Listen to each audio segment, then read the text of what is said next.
ምሽት 1 ሰዓት ተኩል ቀጠሮ አለ። ዛሬ ከወዱ መርፈኛ ጋር ምሽት 1 ሰዓት ተኩል የጨዋታ ቀን ነው። ድል ቀን የማሸነፍ ቀን ነው። የኃያሉ ነገና ነው የመርፍ ቀን ነው። ስለዚህ ግምትን ሀሳብን ኮሜንት ሴክሽን ላይ ቁጭ ነው። ዩቲዩብ ላይ ድንቅ ስራዎች እየተሰሩ ነው። ቤተሰብ እናታችሁ ወይኔ እኔ ለፋለሁ የሚያየው ግን የለም። እኔ ለፋለሁ የሚያየው የለም። ዩቲዩብ ላይ የገባችሁ እስቲ ቪዲዮአችንን እዩት። ሰብስክራይብ ያላደረገው ሰብስክራይብ ተጭኖ ይምጣ። ውዱ ገላና ኃያሉ መርፈኛ ትንታኔዎችን ደመቅ ሸብረቅ ብለን እያዘጋጀን ነው።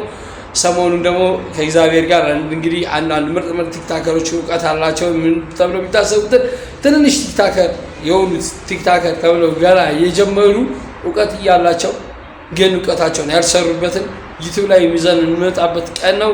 ስለዚህ እናንተ ሰብስክራይብ አድርጋችሁ ጠብቁን። አሪፍ ቪዲዮዎች ይለቀቃሉ። ቃለ መጠይቅ የተደረገልኝ ፕሮግራሞች ለቅቄዋለሁ። እሱ ላይ ዩቲዩብ ላይ የሚገርም ቃለ መጠይቅ ነበረ።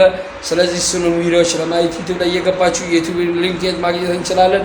ባዮ ሊንክ ላይ ማግኘት ትችላላችሁ። እየገባችሁ ሰብስክራይብ ማድረግ እንዳይረሳ። መልካም ዱሌ ለውድ መርፈኛ